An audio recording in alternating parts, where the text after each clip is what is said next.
যে মেশিনটি দেখতে পাচ্ছেন এটা হলো অটো এলাস্টিক মেকিং মেশিন। এই মেশিনের অনেকগুলো ভালো দিক আছে, সেগুলো আমি আপনাদেরকে দেখাই।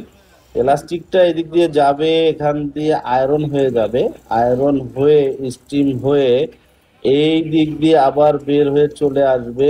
এলাস্টিক এখানে সাইজ ওয়াইজ মেজারমেন্ট দিতে হবে। মার্কিং এর সুবিধা আছে, আপনাদেরকে আর নিজস্ব ম্যানুয়ালি কোনো মার্ক করতে হবে না।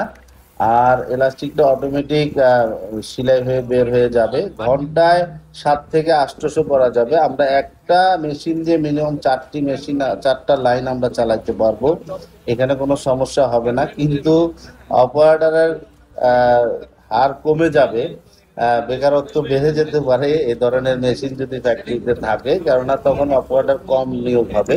তো যাই হোক, একটি মেশিন ভালো মেশিন হলে, কস্টিং কম হলে, এটা কোম্পানির জন্য ভালো। সবাই ভালো থাকবে।